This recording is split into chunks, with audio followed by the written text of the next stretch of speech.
बिस्मिल्लाहिर्रहमानिर्रहीम। अस्सलाम वालेकुम डियर स्टूडेंट्स, और कैसे हैं आप सब लोग। उम्मीद है सब ठीक ठाक होंगे। आज बेटा हम अपना chapter number 19 growth and development का नेक्स्ट टॉपिक स्टडी करने जा रहे हैं, जिसमें हमें दो मेन हेडिंग्स स्टडी करनी है, regeneration and abnormal development.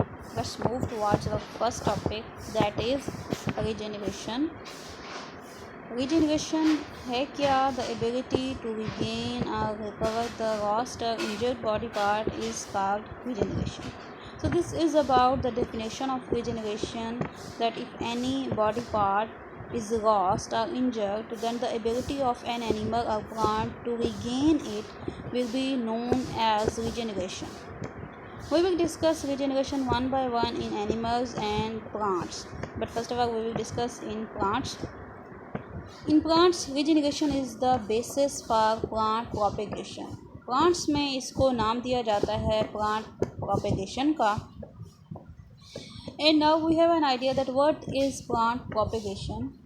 Any part or even a very small fragment of a plant, like that of a piece of a stem or leaf or even a single tissue cell, may develop into full plant.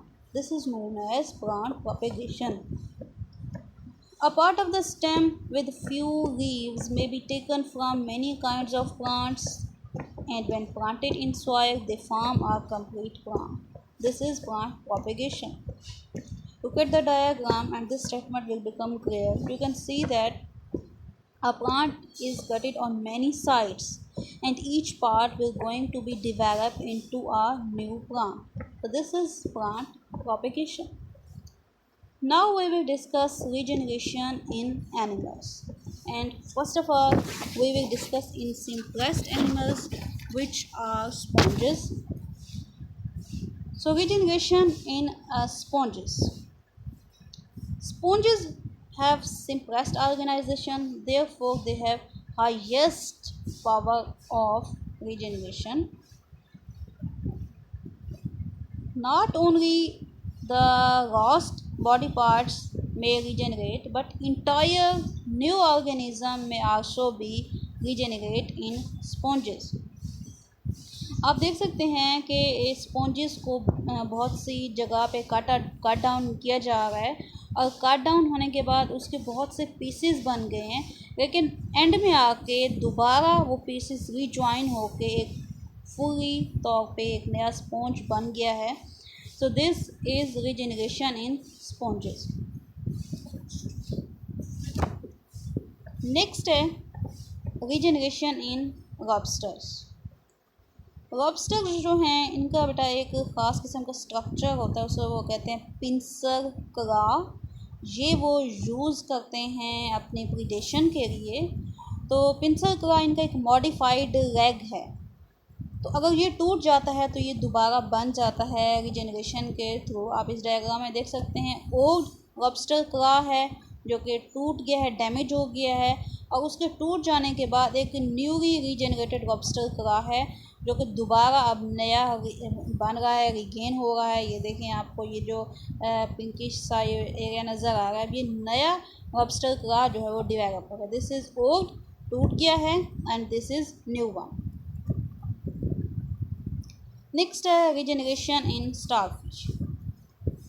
Starfish जो हैं इनके अंदर भी highest power होती है regeneration की. Basically starfish में जो रिजेनरेशन होती है वो दो तरह से होती है. समटाइम्स उनकी आर्म्स जो हैं वो ब्रेक डाउन हो जाती हैं और दोबारा बन जाती हैं किसी भी स्टारफिश की, और सम टाइम सारी यहाँ ब्रेक डाउन हो जाने के बाद जस्ट एक सेंट्रल डिस्क बन जाती है. आप डायग्राम में देख सकते हैं, ये जो आपको ब्लैक सी नज़र आ रही है दैट इज़ सेंट्रल डिस्क. तो ये जो सेंट्रल डिस्क है इससे भी दोबारा एक न्यू स्टारफिश बन जाती है, और ये 100% चांसेस होते हैं कि सेंट्रल डिस्क से नई स्टारफिश बन जाए, लेकिन एक आर्म से एक इंटायर स्टारफिश बन जाए इसके चांसेस जो हैं वो थोड़े से कम होते हैं. अब है जी regeneration in head of earthworm. Earthworm का जो हेड है वो अगर ब्रेकन डाउन हो जाए तो वो नया डिवेलप हो जाता है through the process of regeneration.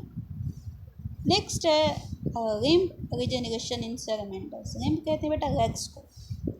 तो salamanders are one of the amphibians. तो इनकी अगर रेग टूट जाती है तो वो रीजनरेशन के प्रोसेस के थ्रू दोबारा डेवलप हो सकती है। यहाँ पे ये स्टेप्स दिखाए गए हैं। फर्स्ट ऑफ ऑल ये इंटैक्ट रिम्ब है, उसके बाद ये कट डाउन हुई है, एम्प्यूटेशन। एम्प्यूटेशन कहते हैं कट डाउन को, एम्प्यूटेशन हुई है। अब नेक्स्ट जो है, अब ये प्रोसेस स्टार्ट हो गया है रीजनरेशन का। तो फर्स्ट जो स्टेप है वो है वोंड हीलिंग। वोंड जो डेवलप हुआ था उसकी हीलिंग स्टार्ट हो गई है। देन उसके बाद एक स्ट्रक्चर बनता है जिसको हम कहते हैं ब्लास्टीमा। उसके बाद ब्लास्टीमा के सेल प्रोलिफरेट होते हैं through the process of mitosis. Next patterning new limb tissue. अब न्यू रिम्ब टिश्यू का एक पैटर्न बन जाता है और उसके बाद है न्यू रीजनरेटेड रिम्ब। और फाइनली जो रिम्ब है वो रीजनरेट हो सकती है। So that is limb regeneration in salamanders. Next एक फिनोमिना बताया गया है ऑटोटोमी इन लिजर्ड्स। ऑटोटोमी एक स्पेसिफिक फिनोमिना होता है लिजर्ड्स में जिसमें उनकी टेल जो है वो टूट जाती है और टूट जाने के बाद वो दोबारा रीगेन हो जाती है। तो इसको हम कहते हैं ऑटोटोमी।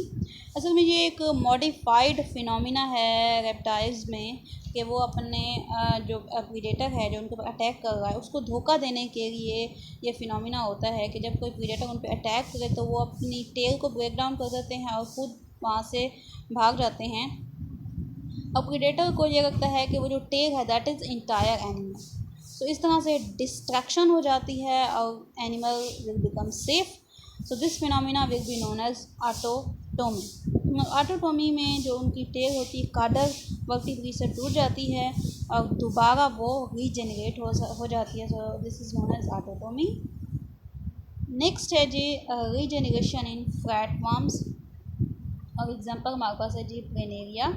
सो प्लेनेरिया के अंदर भी ये जी फिनोमिना है कि उनका अगर कोई भी बॉडी पार्ट टूट जाता है, बॉडी पार्ट तो नहीं हम कह सकते, इंटायर जो बॉडी है वो टूट जाती है तो वो दोबारा रिगेन हो जाती है। इनफैक्ट ये एक एसेक्सुअल रिप्रोडक्शन का फिनोमिना है जिससे एक प्लेनेरिया दो में डिवाइड होता है जिसको हम बाइनरी फिशन कहते हैं। और ये जो इनके अंदर ख़ास फॉर्म है बाइनरी फिशन की वो ये विथ वाइज डिवीजन होती है तो उसको हम कहते हैं ट्रांसवर्स बाइनरी फिशन। इसके अलावा healing of fracture and repair of a skin wound are also some examples of regeneration. ये ह्यूमन बींग्स के अंदर कि जब कोई बोन टूट जाती है वो दोबारा बन जाती है या स्किन का कोई पार्ट डैमेज हो जाता है वो दोबारा बन जाता है, तो ये भी हमारे पास रीजनरेशन की ही एग्जांपल्स हैं। अब नेक्स्ट बेटा हम प्रोसेस ऑफ रीजनरेशन स्टडी करेंगे। तो डिफरेंट एनिमल्स में कुछ डिफरेंट प्रोसेस आपके बुक में गिवन हैं। सो फर्स्ट जो है in the process of regeneration various types of cells migrated towards the amputation site and missing part is replaced by differentiation of cells। एक और process जो कि फ्लैटवर्म्स और प्लेनेरियन में हमें नज़र आता है उसमें क्या होता है, इसमें ये होता है कि in flatworms and planarian the unspecialised cells जिनका स्पेसिफिक नेम है neoblasts become mobilised mean active and migrates towards the damaged sites and differentiate into specialized type of cells। So basically neoblast unspecialised cells हैं, कहीं भी cut हुआ है ये वहाँ पे मूव करेंगे और मूव करने के बाद स्पेशलाइज्ड हो जाएंगे and then they will differentiate. यहाँ इस डायग्राम में आप देख सकते हैं role of neoblast in regeneration. Different neoblast दिखाए गए हैं जिनकी कोई डेफिनेट शेप नहीं है, सारे सर्कुलर शेप में, but when they reached the amputation site then they become specialised और उनकी स्पेसिफिक शेप हो जाती है according to the specific area कि वो कहाँ के सेल हैं और उसके बाद डैमेज्ड पार्ट जो है वो रीगेन हो। इसके अलावा एक और प्रोसेस जो हमें सेगमेंटर्स और न्यूट्स में नज़र आता है वो क्या होता है, in salamanders and newts some specialised cell types in the stump of an amputated limb differentiate into same and probably different types of cells। Now moving towards our next major heading, that is abnormal development। Abnormal development में क्या होता है कि development of body parts by deviating normal behavior of development known as abnormal development. So this is definition कि जो एक normal development होती है किसी भी प्लांट्स में या एनिमल्स में, अगर वो सही नहीं हो पा रही किसी भी रीज़न के तहत, तो इसको हम क्या कहते हैं? इसको हम कहते हैं एबनॉर्मल डेवलपमेंट। आपकी बुक में एक टर्म है बेटा, टेराटोलॉजी। टेराटोलॉजी क्या है? It is a branch of biology that deals with the study of abnormal developments and causes for such developments known as teratology. एक और टर्म है टेराटोजेंस, any factors which interferes with the normal process of development known as teratogen। अब है जी teratogenic factors, यानी कि जिनकी वजह से एबनॉर्मल डेवलपमेंट होती है, उन फैक्टर्स को हम क्या कहते हैं? उनको हम कहते हैं टेराटोजेनिक फैक्टर्स। अब ये जो फैक्टर्स हैं वो बेसिकली 4 मेजर फैक्टर आपकी बुक में डिस्कस किए गए। Inheritance, chromosomal abnormalities, environmental factors and metabolic defects. Discuss them one by one. First of all, we will discuss inheritance. Inheritance किसे कहते हैं? विरासत को कहते हैं, यानी कि वो खसूसियात जो कि पेरेंट्स से ऑफस्प्रिंग्स में जा रही हैं, उनको हम इनहेरिटेंस की कैटेगरी में रखते हैं। सो ये जो एबनॉर्मलिटीज़ हैं, these are so inherited. Abnormalities are inherited from parents to offspring through defective genes usually present on sex chromosomes X and Y। और इसके जो हमारे पास एग्जाम्पल है वो है हेमोफीलिया। नेक्स्ट जो बेसिक रीज़न है एबनॉर्मल डेवलपमेंट की, वो है बेटा क्रोमोसोमल एबनॉर्मलिटीज़। अब क्रोमोसोमल एबनॉर्मलिटीज़ ये होती हैं कि बाज़ औक़ात किसी भी इंडिविजुअल के अंदर 1 क्रोमोसोम मिसिंग होता है या 1 क्रोमोसोम एक्स्ट्रा होता है, या ये भी हो सकता है एक पूरा का पूरा सेट क्रोमोसोम्स का एक्स्ट्रा होता है या मिसिंग होता है। सो इनको हम कहते हैं chromosomal abnormalities. Chromosomal abnormalities arises when one of the sex chromosome is missing or extra, and these abnormalities leads to syndromes। Syndromes की डिफरेंट टाइप्स यहाँ पे गिवन है। फर्स्ट जो टाइप है वो है गाइनी फैक्टर सिंड्रोम, के यहाँ पे साइलेंट है, इसको हम गाइनी फैक्टर सिंड्रोम कहते हैं। और ये जो सिचुएशन है that is XXY, it is an example of trisomy. अब यहाँ पे देखें, एक एक्स क्रोमोसोम जो है वो एक्स्ट्रा है। एक और सिंड्रोम है जी Turner syndrome, XO, it is an example of abnormality in which one of the chromosome is missing। यहाँ पे O का मतलब मिसिंग है। Next another condition XYY that leads to aggressiveness, dullness, mental defect and antisocial behavior। So this is also one of the syndrome। अब आते हैं जी environmental factors की तरफ।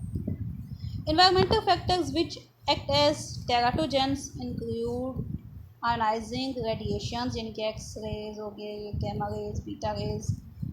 इसके अलावा न्यूट्रिशनल डेफिशिएंसीज हो सकते हैं, यानी कि डाइट में डेफिशिएंसी है, कैल्शियम की कमी हो जाती है या विटामिन्स की कमी हो जाती है।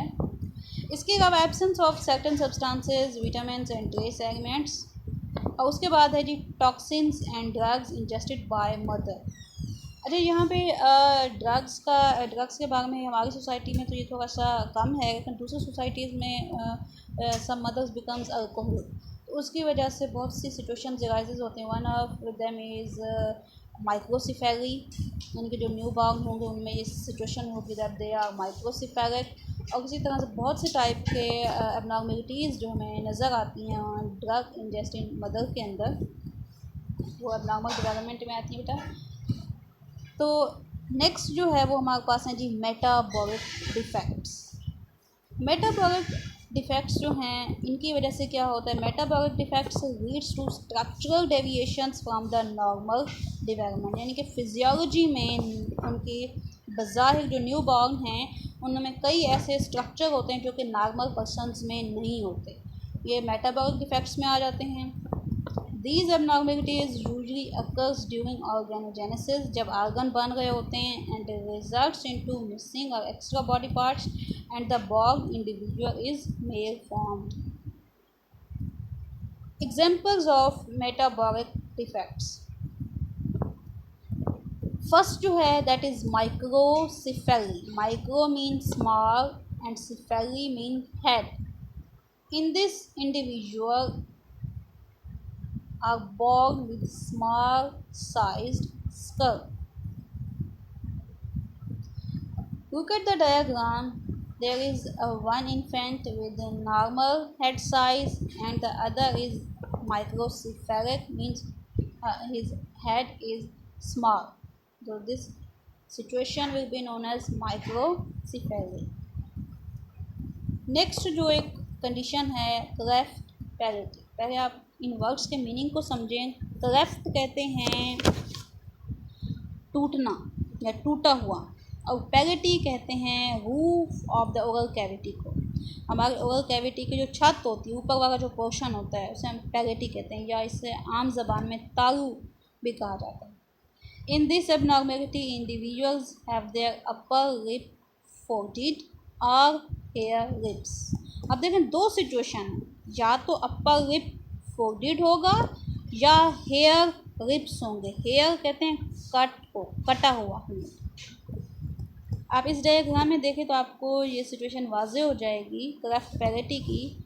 आप देखिए बेटा, जो फर्स्ट डायग्राम है ये भी अब नॉर्मल बच्चा है, लेकिन इसमें बज़ाहिर ऊँट जो है वो इसका कटा हुआ नहीं है, सिर्फ पैलेटी में ही काटा है, जिसे हमने क्लेफ्ट पैलेटी की सिचुएशन कहा है. और जो दूसरी डायग्राम है इसमें दोनों हैं, क्लेफ्ट लिप भी है और क्लेफ्ट पैलेटी भी है, यानी कि होंठ भी कटा हुआ है और पैलेटी भी कटी हुई है. तो ये दोनों सिचुएशंस जो हैं ये हमारे पास क्लेफ्ट पैलेटी की सिचुएशंस हैं. एक और जो एबनॉर्मेलिटी है वो जो आपको यूजुअली कभी नज़र भी आई होगी, वो ये होता है कि abnormalities in fingers count. Abnormalities in finger count of hand and feet is also an example of metabolic defect. The infected individuals have more or less than 5 fingers. जो नॉर्मल पर्सन होते हैं उनके जो हाथ और पाँव की उंगलियां होती हैं वो 5 से ज़्यादा या कम होती हैं. नॉर्मल में तो 5 होती हैं, तो एबनॉर्मल में 5 से ज़्यादा या कम होती हैं. तो ये एबनॉर्मेलिटी जो है that is abnormalities in finger count. आप इनकी डायग्राम्स को देख सकते हैं. ये देखें, आपको जो फर्स्ट डायग्राम है यहाँ पे जो फिंगर काउंट है हैंड के वो ज़्यादा हैं. इसी तरह से सेकंड डायग्राम में पाँव की उंगलियाँ जो हैं फीट फिंगर वो ज़्यादा हैं. थर्ड डायग्राम में कम है. ये लेस वाली सिचुएशन. अब यहाँ पे जो फिंगर काउंट है वो लेस दैन 5 है. तो ये हमारे पास है जी abnormalities in finger count. Thank you so much for giving your precious time.